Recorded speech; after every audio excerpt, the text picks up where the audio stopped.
Welcome back, everyone, from the break for our first panel of this wonderfully organized conference by University of Miami. And I also want to thank the school for their attention to such an important topic. We have very short time, so I'm just going to first just turn it over to each one of our panelists for themselves to introduce themselves, because then the camera will be on them. And for those of you in the audience, you can associate the name with the face, and then it'll shift back to me and I'll kind of frame the conversation a little.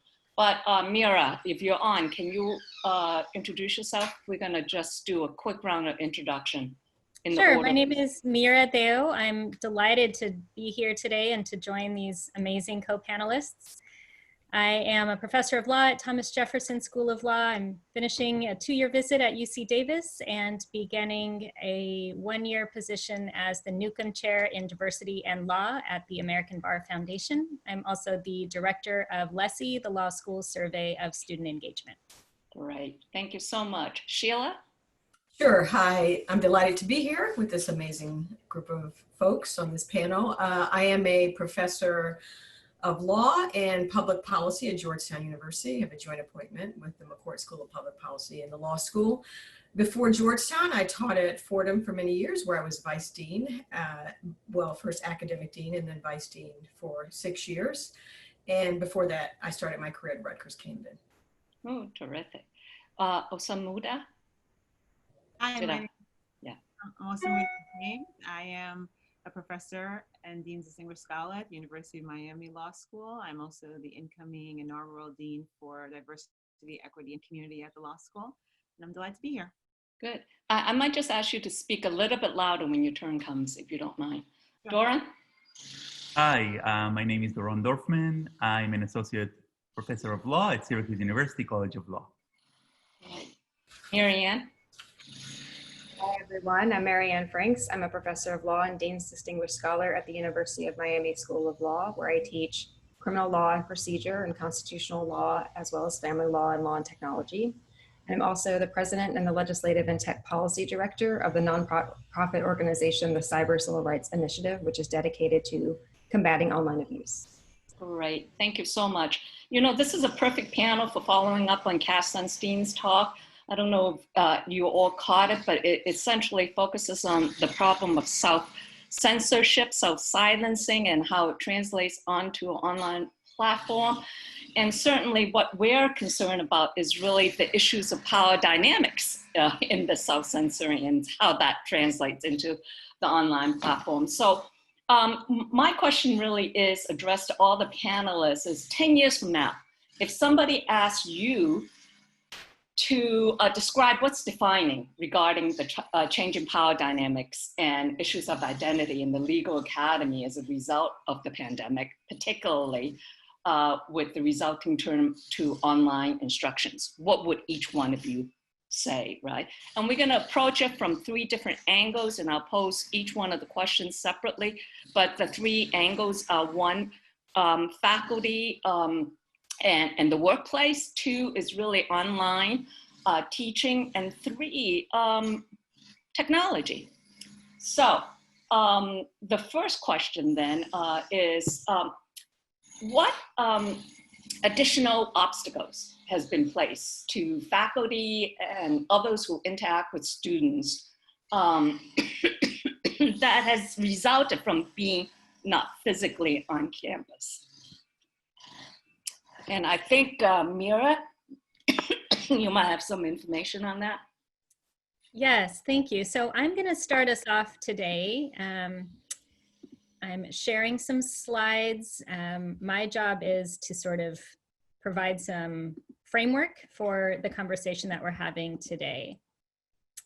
And so I'm just going to provide a bit of background for us to think about these issues of power, and specifically in regard to the first question that Margaret asked, which is about faculty. So I'm sure some of you are familiar with my work and the work that others have done on studying law professors. There actually hasn't been very much done on it, so I'm delighted to have this opportunity to talk more about faculty members, especially during this really challenging time. Now, I often begin presentations talking about the data. I'm an empirical scholar. And so here you can see, hopefully, a table that provides information on the race and gender of law faculty around the country. There are roughly 11,000 law professors, and of those 11,000, about 61% are men and at least 71% are white. There are only 771 women of color in legal academia in any type of teaching capacity. And this is about 7% of the total. It's about 8% for men of color. So here are a couple different ways to look at the same information. You can see that white men are well represented. White women do appear in the graph. There are very few people from any of the other racial or ethnic backgrounds. Similarly, here I've lumped together all the women of color from different racial and ethnic groups. That's that light green slice.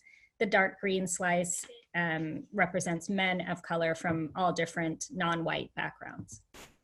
Now, when I first began contemplating this study, I just assumed there had been a lot of other work that had been done on law professors, and I was surprised to find very little on law faculty diversity, especially in terms of empirical research. And partly I was surprised because there actually has been quite a lot of literature produced on student diversity. And this is true for undergraduate students as well as for students in various professional schools, including law school. So LSE, the Law School Survey of Student Engagement, is one avenue to share that data.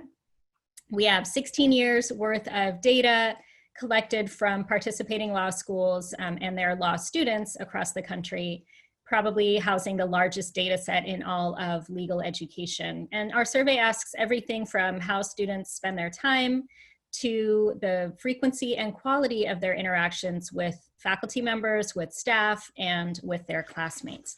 And then we run a number of reports. We share that data with individual participating schools, but also we produce our own reports on topics that we think are especially timely or relevant. So this year's annual report will be on diversity and inclusiveness.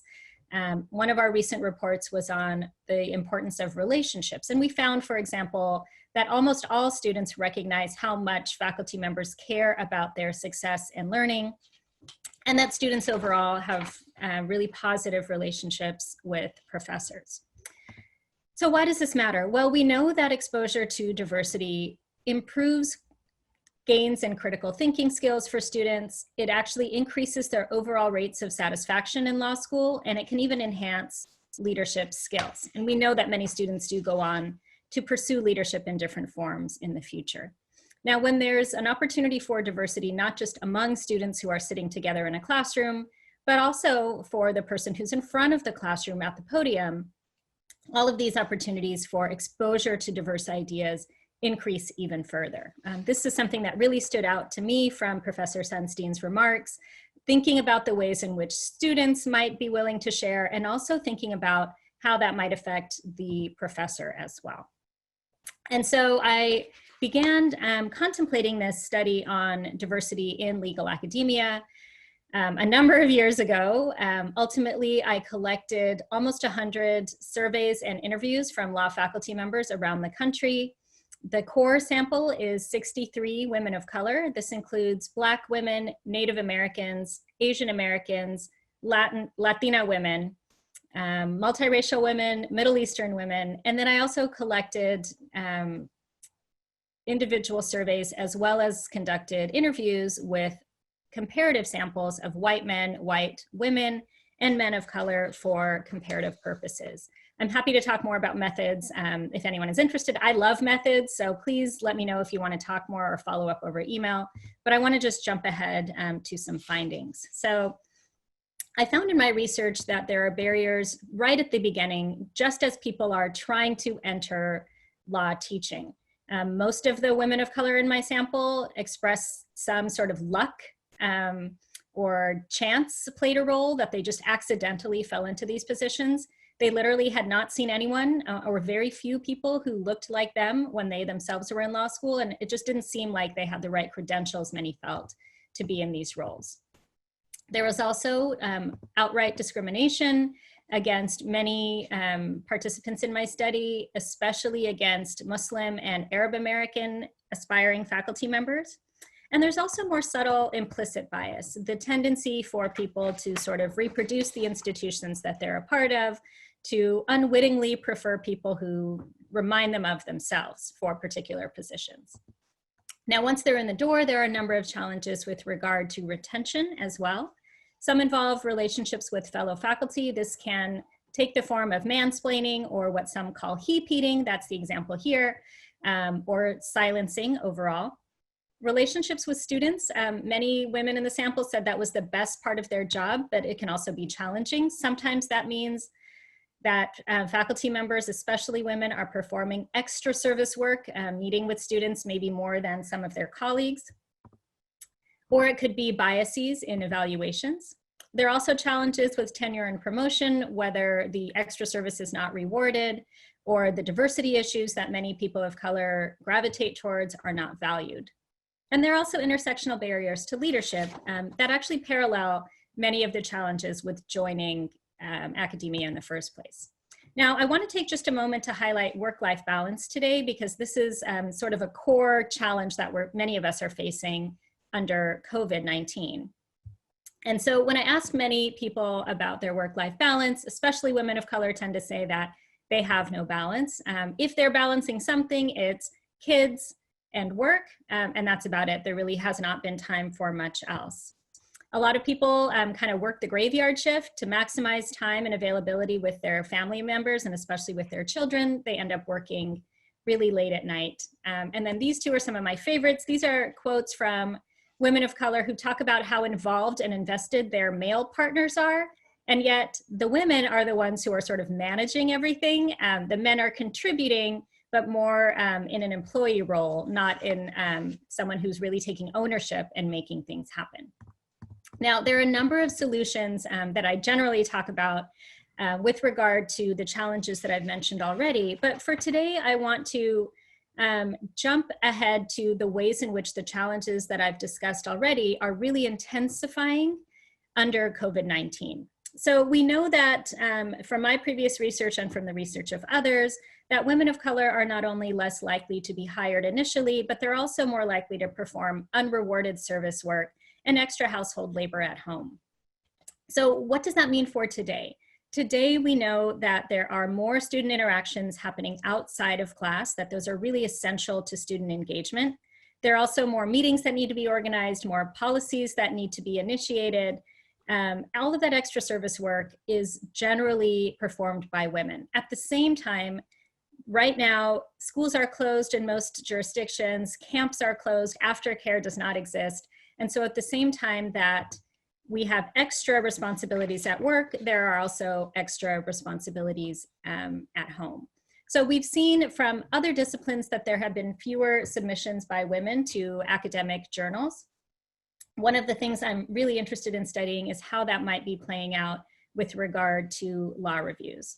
So we've seen, for example, in other fields that there's less time for writing, more requirements of spending time on childcare, elder care, and other family responsibilities. And so I have a few hypotheses for this ongoing, really nascent study. I don't expect that there were many gender effects in the February-March 2020 cycle, as most schools closed around the middle of March. And so hopefully enough women got their publications in at around that time. But I do expect significant gender effects, not only in this August cycle that we're just at the beginnings of, but honestly into the future as well, to next spring and beyond. I also would encourage us to consider what else might be at play. So you might remember this picture from last fall. It seems like ages ago, but there have been an increasing number of women as editors-in-chief of law reviews. Would that create some gender effects? Could this mitigate perhaps a downturn in submissions from women at these particular law reviews, or perhaps create a cascade effect at others?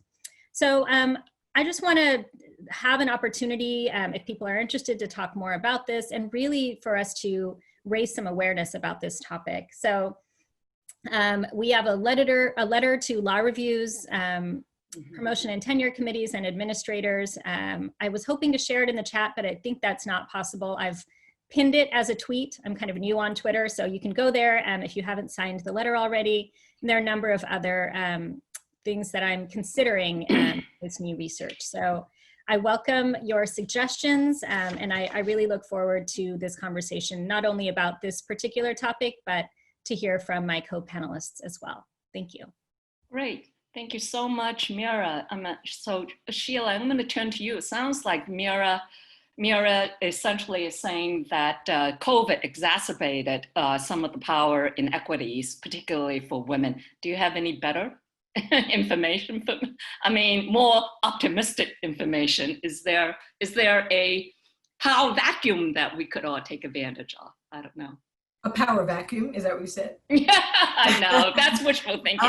Well, Meera is the empiricist here, so I don't have better information than her, so let me just say that. Yeah. But I would like to kind of pick up on what she was saying. I'm not sure it's more optimistic, but I'll try to end optimistically. Yeah. And I will also just say that Meera was the framing for our panel, so don't expect PowerPoints from all of us. The thing that strikes me, and so the question for panel one, or the first question rather, that I'm addressing is what additional expectations will there be as we move to an online environment for faculty? And I think Meera's presentation really teed that up.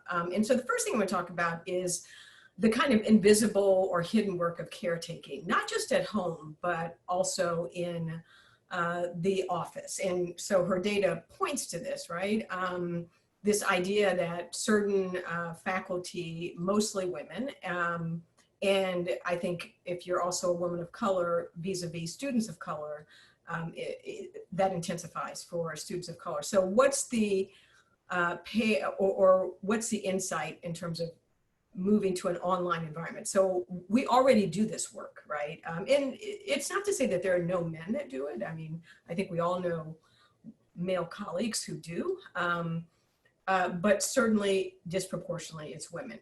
So when we went online, I know, I'll just talk about myself, but also in talking to my female colleagues, I think this is mirrored quite perfectly. So when we went online, the first thing I did was to triple my office hours online, was to make myself more available to the 104 property students that I was teaching. And I know a lot of my colleagues did the same. No one told us to do that, but that was my instinct, because I think if you're inclined to be a caretaker or used to doing that invisible or hidden work, then that is your first instinct.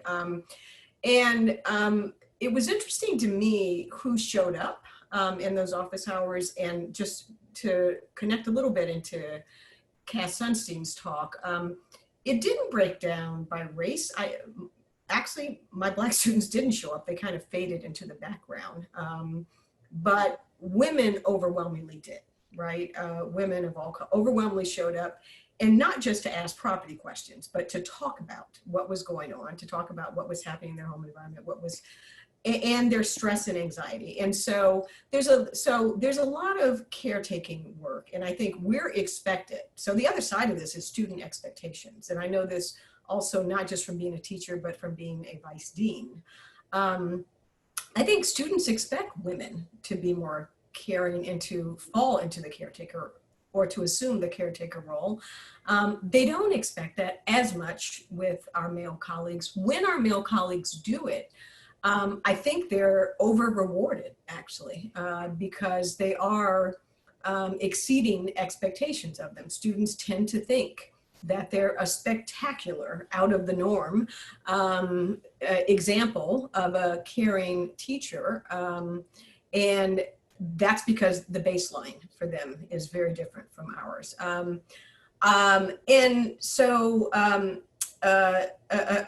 I think it's important, and Meera said this, to think about institutionally how we reward this kind of caretaking. I mean, the other thing that's interesting is that at least at my institution, it will be interesting now that the norms are shifting, right? So that hidden or invisible caretaking work is now going to be expected of everyone, right? Our institution is telling us to reach out to students before they get to campus, create community, right, with our students, and to begin even before classes start to move into that mode, right? You might call it caretaking, you might call it creating community. So I think it'll be interesting to, maybe that'll be a leveler, I doubt it, but I'm open to that. Finally, I want to end on an optimistic note because we only have a couple minutes each. And again, going back to Cass Sunstein's point about hidden profiles, I was struck by that framing. I do think that as we interact more with our students in one-to-one, so when I moved to online office hours, I made them shorter, and also I only allowed a couple of students or a handful of students at a time. And I think you get more information about students. I mean, I wonder if it'll be an opportunity to start to uncover these hidden profiles, right? If we're in a safer environment, students feel safer with just one or two people in the office hours versus in-person office hours would be my door open and people huddled outside, right, waiting to get in. And many students have said to me, it's very difficult to really open up or to really talk about what I came for when there are other students around. So maybe just to end on a hopeful note that this online environment, and in particular, the creation of community online outside of the formal classroom, presents an opportunity to uncover some of those hidden profiles. So I'll stop there. Wow, great. Thank you so much.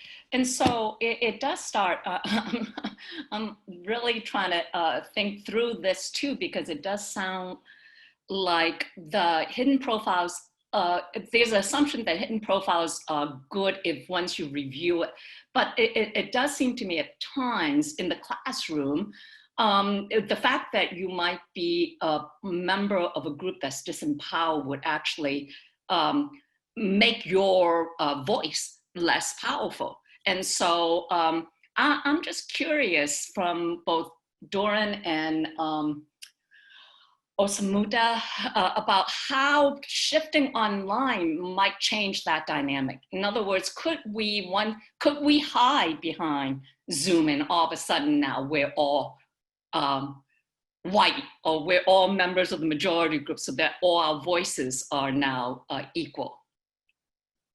I don't know. So let's hear how the classroom and how power dynamics might have shifted in the classroom. So I'm happy to go first if that's okay.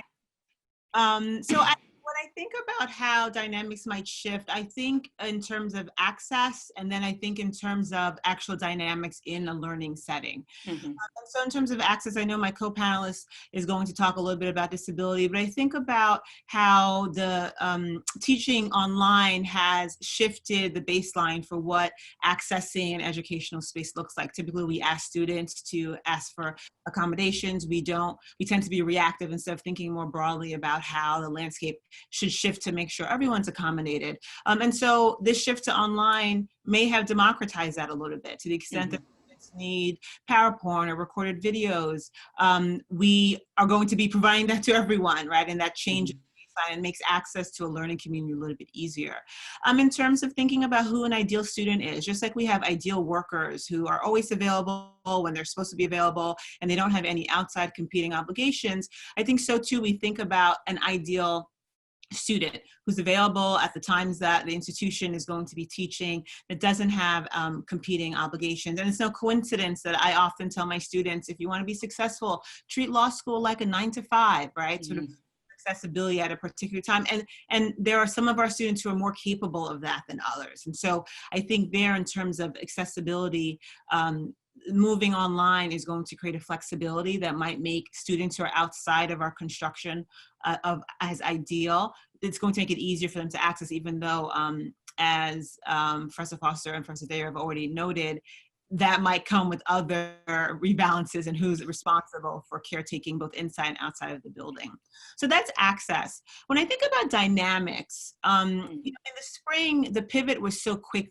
And I think in those quick sort of pivots is where we get concerned that biases will creep in without being reflected on. But I also think it's the same in the fall. And as we move to online teaching in the fall with more intention and adopting policies, trying to get back to normal, I think some of the dynamics that created more or less power are going to come back into the space without us being aware of it. And I have three thoughts. I'm sorry, I was thinking about my attendance policy and who's going to benefit from what sort of attendance policy I adopt, and wanting to choose the old attendance policy, but thinking, well, maybe it should be different. But in our rush to make things the same, we might just sort of fall back on old problematic baseline.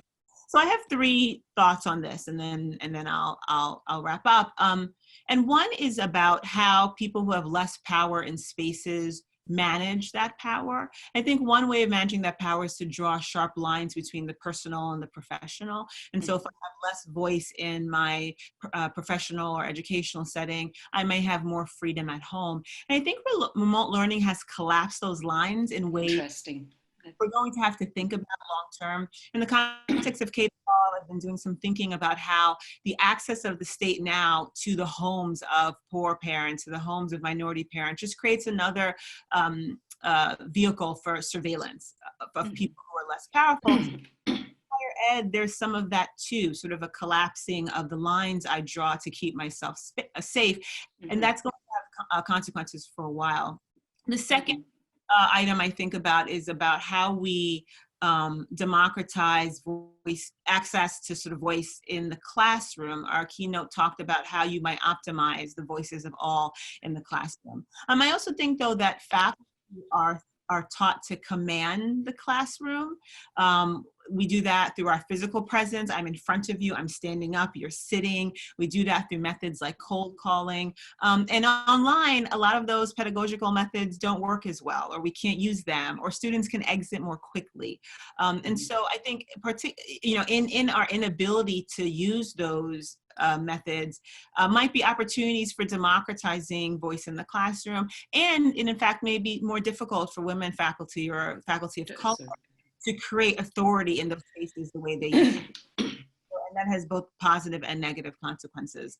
The final point I'll make is about what hasn't changed in terms of power, and that's the role of faculty in recognizing the moment we're in and in using our power to center that moment in our teaching. And so the phenomenon that brought us to online teaching have amplified a set of societal fractures along gender, wealth, race, family structure, immigration status. And so some faculty are going to recognize that moment and bring it into the classroom. And that is, in fact, going to balance power in our institutions. And some faculty won't. And if we don't, that will continue to marginalize the same students in the way that they've been marginalized in the past. And so being in an online space is not going to change the opportunity that's here. That opportunity has always been here, but it's presented to us more acutely in this moment. And it won't change the consequences of failing to meet that moment as well. Thanks. Right, fantastic. That was really, really interesting. Okay, Doran, do you have, yeah. So I'm here to talk about disability and students with disabilities in law schools. And disability is often the overlooked diversity category. Oftentimes, empirical data is not collected about disability. I'm also an empirical researcher, and I feel a kindred spirit with Meera around that, because I also do quantitative and qualitative, and my work surrounds lived experience with disability law. And it's something that I see that is really missing nowadays. The framing of disability is usually very problematic, and the idea of disability identity and perhaps even the idea of disability pride is not often mentioned. And if you think about your law school, not a lot of student groups revolve around disability in law schools, not nearly as much as they exist with regard to other identity categories. Students with disabilities still are reluctant to come out of the disability closet and self-identify as people with disabilities because of the negative framing of disability in our society, and specifically also in our law school, as there seems to be much shame in having disability. Now, it is fair to acknowledge that disability is an umbrella term, umbrella category that includes many types of impairments. They include students with physical disability that have mobility impairments, students with sensory disabilities like blindness or deafness, students with mental disabilities, students who are neurodiverse, who are autistic or in the autistic spectrum, students with chronic illness, lupus, chronic fatigue syndrome, for example, and students with learning disabilities. And all of those students have different types of needs, different types of accommodation that they require for support. And to complicate this even more, disability is a fluid state. It's a fluid identity. So it can come and go in waves, and some days it can be more difficult than others, especially for people or students with chronic illnesses and mental disabilities. Yet they are a significant group, and the ADA just celebrated its 30th anniversary on July 26th, and they are also supported by a big social movement. And what unites students with disabilities generally, and people with disabilities in general as well, in the world, is that our structures and our system were constructed in a way that does not include them, that in a way that disregard them in many ways. And I really like what Professor Jones said before me about how legal education prioritized a certain way of learning. We ask people and we ask our students to perform in very specific certain ways. So we ask students to be able to be ready at any minute for cold calling, to work well under time pressure, to be able to pull off long nights of studying, to be able to take in a lot of information, a lot of materials at once. And this might be really difficult for students with disabilities. And yet, as Professor James said before me, it is the way we assert power over our students. Mm-hmm. And an example of the way law professors assert power in the classroom that is really have grave ramifications for students with disabilities is, for example, laptop bans. So a lot of faculty claim that laptops are very distracting, and so they just ban them altogether from the classroom. And that relates to the issue that I mentioned in the beginning of my talk about outing the disability. As a student with a disability who needs a laptop and he sits in a classroom where laptops are banned, he's automatically outed to his peers. And I also want to connect to Cass Sunstein's wonderful talk before our panel. And he really also mentioned that a person might not want to out themselves in every circumstance and be the face of their identity category at every time, or at the time that he's being forced to do that. So this is a very problematic issue. Another way through which law professors assert power over their students is by not agreeing for their classes to be recorded for either copyrights or privacy concerns. And although I'm not sure every class in law school should be recorded, and there's a whole array of issues with regard to that, to consider with regard to that issue, I think it is hopeful as an accommodation. Now, what happened with the move online during COVID is that those two examples suddenly took a turn. And all of us are now using computers, and all of us are exposed to those distractions of the online world. And also, we all, at least in my institution where I teach, we are all required to record our classes. And lo and behold, we also have transcripts of our classes being offered to students on Zoom. And you know what happened? The world did not come to an end. And I think that's a really significant thing. Zoom also allows flexibility in terms of arriving to class and having all your equipment with you. For example, if you need a special chair, or a special desk, or a special type of an assistive device, you have all of this set up with you without being othered in the classroom, which I think is also very important. So I think in that aspect, the pandemic had some good consequences. And I think this is a moment that teaches us something about what we know as the universal design in teaching, which is a system that looks at more flexible environments for teaching and learning.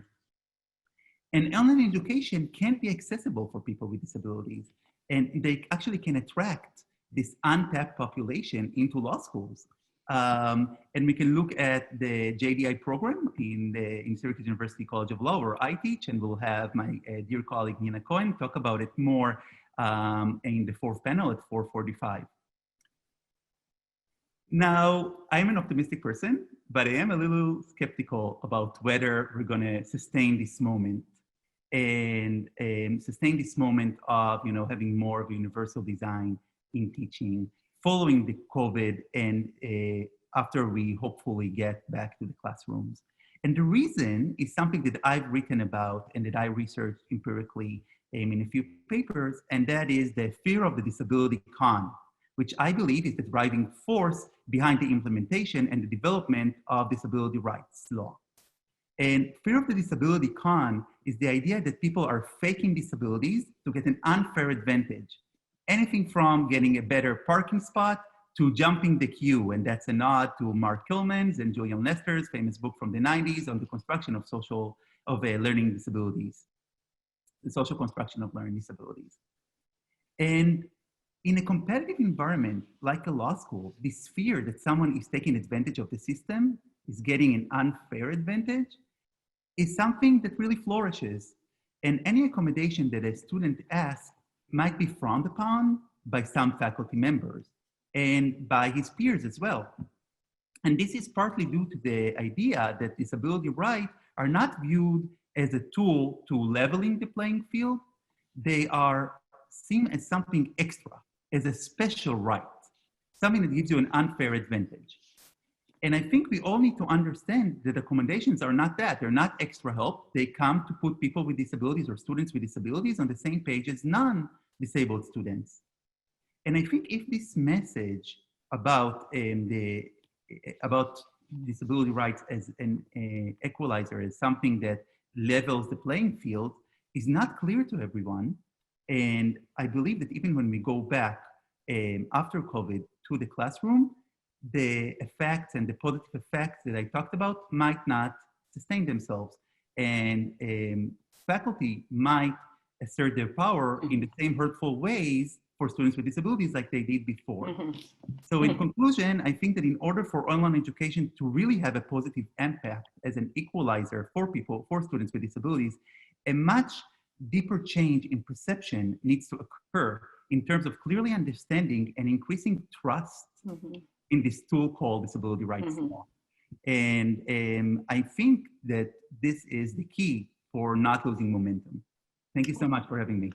Wow, that's really, really interesting. So it does sound to me like moving online could be beneficial in the sense that it could disrupt the ideal student model, so to speak, and move on to universal design. But then it could also collapse the private-public sphere and eliminate the physical space that many people of color might have relied on or used to maintain a certain amount of distancing and authority. And so that all brings us back to technology then. Is there something about the kinds of online platform that we're using that could either promote the beneficial parts of going online and then also provide additional kind of options for us to ensure that the sense of equalizing exists in the other areas of problem, that is eliminating of the physical space, collapsing of public-private spheres. But so I turn to Marianne, who actually is an expert in technology and online platforms, right? Well, I guess nowadays everybody is, whether we like it or not. I'm happy to say a few things to try to reflect on the really extraordinary contributions of all the panelists so far. Because what I think it really highlights, and exactly as you phrased it just now, is this question of however complicated the power relations and the vulnerability that we think of when we think about our students, when we think about faculty, when we think about disproportionate burdens and accommodations, there's all of that that has been working its way through the sort of physical space all this time, right, with its very freighted history. And then when we had our sort of technological revolutions of the 90s or the 2000s, there was this strong perception that the online experience was going to fix so much of that, right? That we know about a lot of these longstanding differences and differential burdens that people experience in terms of racism, in terms of sexism, in terms of disability, in terms of classism, all of these things. that the internet was supposed to help us get over. We were supposed to be radically democratized because everybody was going to be online and no one would know what your race or your gender or your class was. And I think, as we all know, that's not what happened. And we've all been forced in many ways, even before COVID, to live our lives online and off, and often in ways that are completely intertwined. And then, of course, with the pandemic, we've now seen whatever thin separation there was before has come completely sort of crashing down in the last few months. And I think, along with my panelists, it is a really extraordinary moment to think about the ways that we could, how that has exposed vulnerabilities, how it has made possible the potential that we could have to rebuild, if we want to call it that. But what it also raises concerns about is how power and vulnerability and discrimination and bigotry, they tend to work themselves into the systems and stay there unless we are willing to do something about them as a concrete matter, as a systematic matter. So on the one hand, you have all of the kinds of problems that are coming in from the experience that we've had in the physical institution for so long. And then you have all of the things that have been going on for all of our lives when we're talking about our online experiences, because most of us probably know that the experience that a Black woman has online is very different from the experience that a white man has online, even before the pandemic ever became an issue. Problems of racism, sexism, classism, accessibility, accommodations, those are all problems that, broadly speaking, the technology that we have all come to rely on, these are all problems that it also has. A few months ago, before COVID happened, I had just written a paper about the difference between university norms when it comes to freedom of speech and expression and internet norms. And what I was arguing there was that the university, however battered a principle it is and however imperfect it is, was a superior form of institution and a superior model for thinking about freedom of expression, because there were certain norms in place about civility, certain norms about you need to do the reading, certain norms about how you can't just show up in a class and start screaming racial slurs and expect people to engage with you. And that the internet, the university norms were being set aside and engulfed by internet norms, where the loudest person making the most provocative, even if completely ignorant claim would get the most attention. And I was worried about the fact that we're increasingly seen to be taken over by an internet mentality as opposed to a university mentality, when I think we would benefit from the opposite. And then the pandemic happens. And then, in a very literal sense, we're all living on the internet for educational. Our universities are now the internet. So what do we do about that? Well, one of the very practical things is that we have to be careful about the way we interface with that technology, right? So before we even get to the responsibilities of these platforms, I don't know how much this was a common experience, although I suspect it was quite common, that when professors were told, take your classes online, there was very little in terms of training about privacy and freedom of expression and discrimination. We might have been told, here's how you use Zoom and here's your license, but maybe told less about how, when you set up your webcam, make sure that you don't have identifying details about yourself in the background. If you're going to record students, make sure that they're consenting to it, because you don't know whether, for a host of reasons, they might be uncomfortable with it, or whether you could be putting them in actual danger in the case of domestic violence victims or other people who have reasons to keep their locations private, or to keep details about their space private, about the collision of these, or in some ways, this kind of entry, this very intrusive measures that all of us have had to take to communicate with each other. So now we can't show up in an office and we can't show up in a classroom. We're supposed to meet in our homes most of the time, which assumes that we have, first of all, reliable internet access, assumes that we've got a quiet enough place that has privacy to be able to conduct our meetings or our classes, and assumes that we've got the kind of peace of mind where we can separate ourselves from whatever situation we're living in order to concentrate on the tasks at hand, none of which is something we should assume. So just the basics, what I'm hoping universities will learn, even though everybody was caught off guard, I think, in March, is basic training about this. Think about the fact that for faculty and for students, they need to think about what's present behind them, what's present in terms of their tabs if they're sharing screens, basic things like this. And for every advantage that we might have, and I do think that there are advantages to this, getting to show up without having to announce disability, getting to record classes, to think carefully about all the downsides, the other consequences of that, because recording classes means things can be taken out of context, and you could become the next YouTube viral sensation because of a comment you made in class that in class people would have forgotten because we weren't recording and it wasn't something that could be stripped out of its context. how much that's going to have a chilling effect, right? The self-censorship that was referred to earlier, how much that's going to change the dynamics of what people feel free to say if they're worried about being taken out of context. If we wanted to think about the university as a place of educated, but nonetheless revolutionary experimentation, what is happening to that, right? If people are afraid that every one of their phrases or a throwaway thought might become something that turns out to be blown up into a scandal.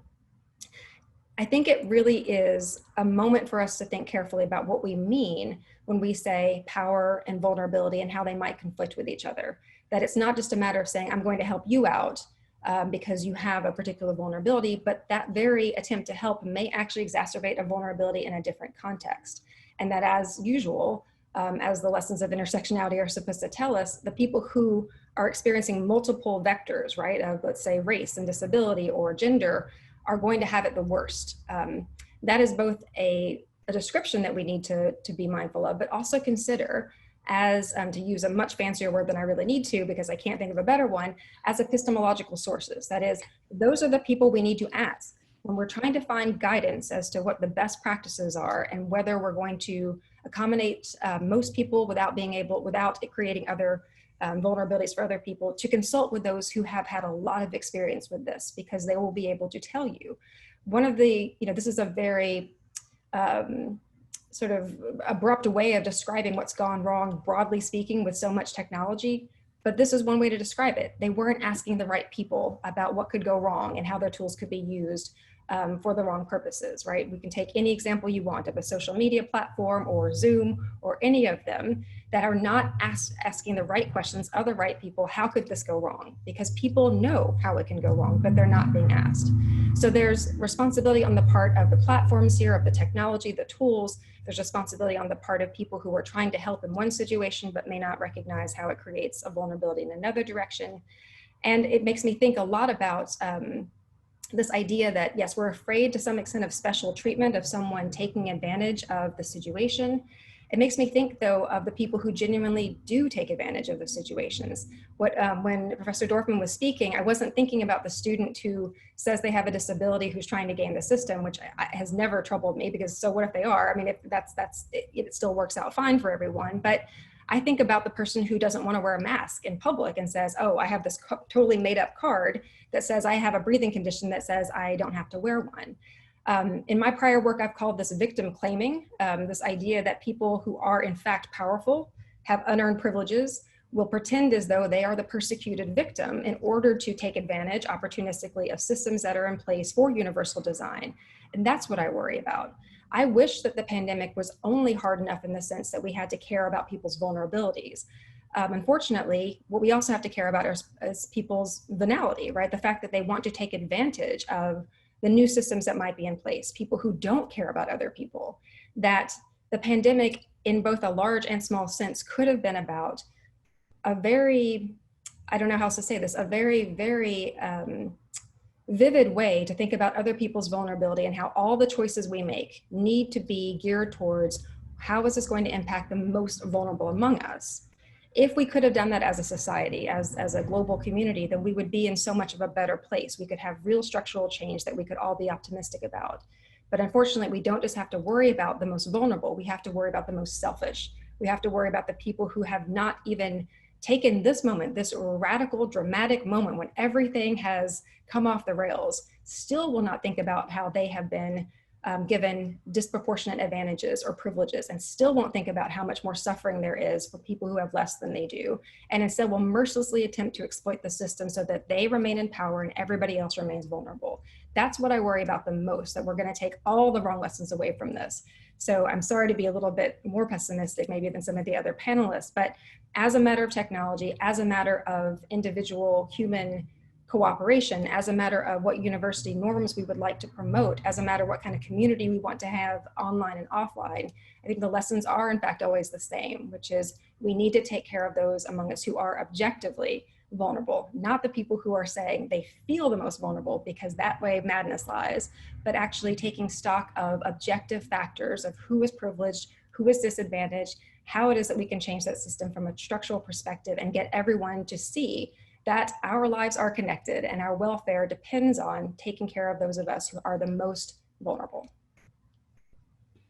Great, thank you so much. And we actually have 15 minutes left for question and answer. And I already have some questions on my question and answer screen. So I gather this is how I'm gonna do it, is that people should just send it in and I'll read it out loud in the order that they come in.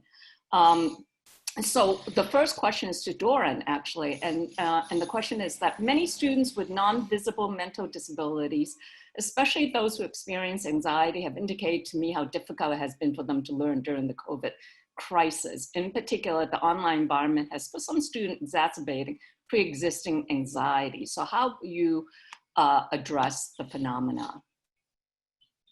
I think that's a very good question. I will draw from my own experience. So in the spring, when I started teaching online, it was through the semester, I was teaching health law, which is kind of ironic during COVID. And the first thing I told to my students was, we are all moving to pass-fail now, and we are all dealing with many issues in our lives, and we have many concerns. One of the last thing that I think should be on your mind is the grade in this class. And I think that was like the move for a pass-fail allowed me to do that for those students at that time, which was a time of uncertainty. And I think it really helped students, I think, even want to study harder, especially in a class like health law, right? That really was really related, I think, to their lived experience at the same time. And I think it did elevate some of their concerns, especially for people with anxiety and other mental disabilities. So that's in my experience what happened with my class in spring. By the way, that question came from Bob Dinestein. Great work on disability, by the way. Pardon? Who does great work. Oh yeah, that's right. Yeah. Sorry, I should have mentioned that. Absolutely. I want to mention, can I just briefly say with please. respect to that as well? At LESI, in addition to our main survey, we have a module that focuses on stress and anxiety, and I am anticipating that we'll see some changes there, not only because of online classes, but as Marianne was saying, right, everything is kind of coming off the rails. And so I appreciate, Doran, you're talking about how there may be ways that we as faculty members can try to mitigate some of the anxiety our students are already facing, as opposed to exacerbating those anxieties through our own policies in the classroom. So I just wanted to mention that as well. I wanted to add how fraught the pass-fail conversations were, I think, in the spring, and will continue to be. As far as I know, schools are going back to regular grading, and I think a lot of schools had a lot of faculty back and forth about pass-fail, what was ethical at this time, what was moral, what are obligations to assess students in ways that produce grades. And, you know, I don't have one normative position on this, but I do think that that very question starts to undo the narrative we've built about how we assess students and what we think we're assessing and whether grades actually predict capacity to practice. And so, you know, it's a really, so I think the anxiety question is one question. Okay, how do we give students opportunities to manage things like anxiety? But the other question is also a big question about how do we assess students? What's fair? Are grades fair? Are grades necessary? Are there ways to figure out who's going to succeed? Are the ways we assess privileging some students relative to others? And the tension it raised among faculty is a sign of how deeply embedded the conflict around these questions are, and how we typically just sort of pretend it's not there and keep it beneath the surface. And COVID was like, no, you have to discuss this now. Are grades a good idea? Go. And that was very hard. Let me just add just one thing, because I do want to underscore something that Professor Frank said about who we listen to and listening to those that are really disadvantaged. I think it's got to be, and it ties into, I think, the discussion around pass-fail that all faculties were having. And one of the, I think, eye-opening moments for me and many of our faculty was actually allowing student voices to come into that conversation, first-generation students, in particular, and other students, to really hear the ways in which the grading system, or frankly, going to pass-fail, because there was a view from them that going to pass-fail disadvantaged them as first-generation students who may not have done well the first semester, but their curve goes up over time, and that was a missed opportunity. And so I think it's important. I think we have a duty to not just listen to each other, and faculties get into this moment of just listening to each other, but to listen to students. And the second thing I would say is that I polled my students, and many people did, through once we moved online. I'd never done that before, but polled them regularly. And the anxiety that came through was revealing. And so again, listening to students who have certain types of disabilities that are invisible, in particular with regard to mental health and emotional, is so important. And it's a duty on us institutionally, but it falls upon us, back to the caretaking, to listen and try to accommodate that. And so I just want to say that you guys made excellent points that I think are worth thinking about, and figuring out how to better incorporate those voices that we should listen to into our decisions, and not just our teaching. Hey, wow, we now have a lot of active questions and answer here that I'm scrolling through, but I think that I'm trying to combine some. I think one other issue that constantly comes up is recording. And that goes into the idea whether it's, in fact, you know, there's the privacy issue, and there's also the issue of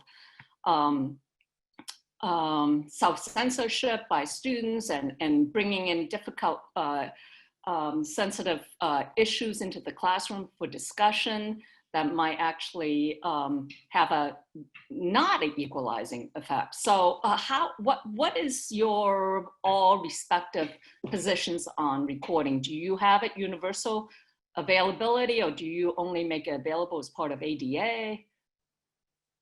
Any thoughts? I wanted to say something about the question. I mean, not so much as to give a policy answer, but to sort of indicate just how fraught this is. Many of you may have realized, or may have, I mean, so many things have happened in a few months that it's easy to forget, but right when classes were moving online and people were recording them, there was a concerted effort by far-right activists to send people out into those classrooms and to record them and catch liberal professors doing what they do, being Marxist or whatever. So we really should not underestimate the fact that there are people who, not just for partisan reasons or what have you, not just an attack on certain people that are from a disfavored party, but that are trying to attack the norms of an institution itself. Again, the idea that freedom of expression and privacy are completely intertwined. You cannot speak freely if you fear that the consequence of you speaking freely will mean harassment, will mean doxing, will mean someone will take a video of you and turn it into a pornographic video using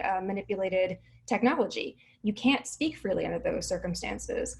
And the targets, let's be fair about this, since this is a discussion about power, the targets are more likely to be the kinds of professors who are considered progressive or liberal, and the targets are more likely to be women, and they're more likely to be people of color. And we know all of these things, and we need to be very, very careful about how, again, I do worry about this becoming kind of the internet norm.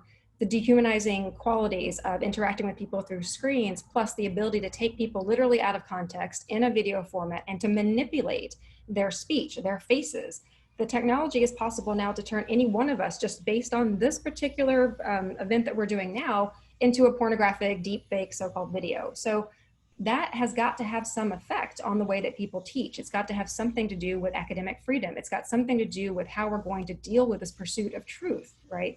And it's going to fall disproportionately on certain types of professors rather than others. And that is more and more reason for us to come up with policies that adequately take that into account. Mm-hmm. Others want to chime in? Maybe we can try to get through some more of the questions. I know there's a bunch of questions waiting too. That was a very thorough response from Professor Frank. Well, one that's actually related to recording is any thoughts about requiring students to have the cameras on during class sessions?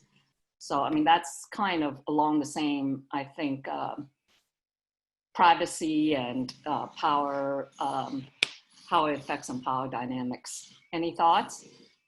I would just say that is a really fraught question as Yeah. well. I mean, one of the moments I had teaching with one student is while we're talking, it was in office hours, her little cousins were playing in the background, right? So it just struck me that you're coming to people's homes. And for a lot of students who have to live at home and then caretake at home and live in multi-generational households, which tend to be students of color, they're requiring them to have their camera on is an invasion of a kind of privacy that we have to take into account, right? And it may actually disrupt their ability to focus and learn, because then now they've got the anxiety of what we're going to see in the background. On the other hand, you do want students to be focused, but I think online pedagogy gives us a lot more tools, including discussion groups and chats and breakouts to engage students without having them have their camera on. Yeah, I think that's right. There's a trade-off, right? And so requiring students to put on their camera is sort of the last of my concerns this semester. And I'm coming from a place of assuming that they're doing the best they can. And the ones who aren't, I can't do anything about that, right? If you're in professional school and you're not trying, and so, but there is a cost. We have to try to create some sort of community. And part of that is seeing your face. Yeah.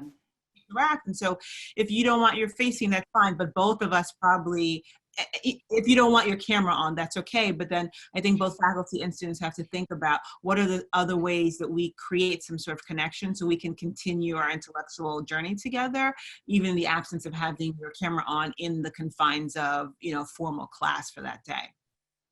I'd add to that, I wrote a memo actually after we sort of moved to Zoom, and I wrote a memo about the things to keep in mind if we're going to have, and whatever policies faculty were developing, to keep in mind that asking a student to keep their camera on could really be putting them in danger, and to think, and if not in danger, subject to harassment or embarrassment, because there's another part of this that depends on, I don't want to call out room rater here, but if you think about the way that people judge the frame of your webcam, they judge what's behind you. We're in the habit of judging people for, we see into their lives and we judge them for it. And that is very much an internet norm. It's very much a social media habit to do that. And that's one more anxiety that you're giving to students. And one could say, well, the same thing happens when they're in person, but it isn't the same. There's something about the mutuality and the immediacy and the forgettability of things that happen in person that's very different from being able to screenshot a person's face and whatever happens to be behind them that particular day.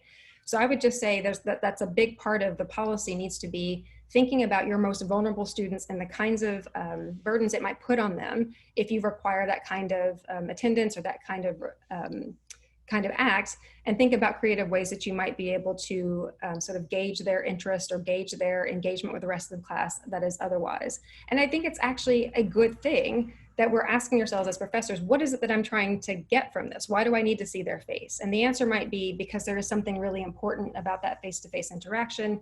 It could be, I want to make sure they're paying attention. Let's face it, you see their face or not, you have no idea they're paying attention. So we might really want to be honest with ourselves about what is it that we're trying to gauge here and try to figure out the most open and accommodating way that we can still gauge those really important measures and just be sure what it is that we're actually looking for from our students. Okay. Not to mention that students are in different time zones. I'll just add that. Yeah. So including international time zones. So if you teach at 8 or 9 in the morning, for some students, it's 3 a.m. So to have them turn their camera, it just, for all the reasons that have already been said, there are lots of considerations to account for.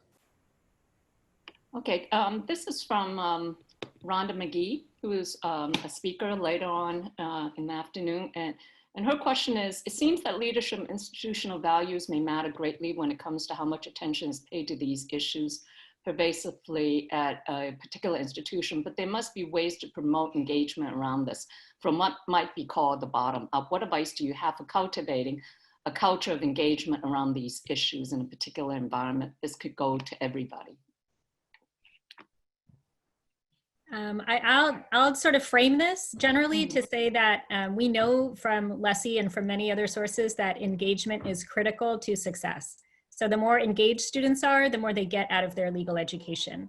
That doesn't mean that we need to watch them being engaged. And engagement can take many forms. It doesn't necessarily mean that they're paying the most attention in your classroom. It means generally that they are invested in their legal education in different ways. It could be attending speaker events, it could be attending office hours, it could be volunteering in class. And so I'll just frame this question by saying it really is critical that we highlight engagement when we're online, because the opportunities to do that have really diminished significantly because we're not together in person anymore. Other thoughts? I know, you know, she asked about bottom up, and I'm a huge believer in bottom up, even wrote a book with that title, but I actually think leadership matters here, from the top down, unfortunately, because, and I teach at a really big institution with a lot of faculty. And yes, there's a lot of social norming and bottom up we can do. But what we should be doing is helping and then pressing our leadership to create, to instantiate those norms. Of course, we all have responsibility to then carry them out and even change and expand them. But I do think that leadership matters a lot. Mm-hmm. And leaders who understand that they have blind spots and don't try to cover them, but in fact, elevate people to help them with those blind spots, right? I'm asking you to help me. I know I'm going to miss issues in this area because it's not natural to me or it's not my issue. And so who do I surround myself with?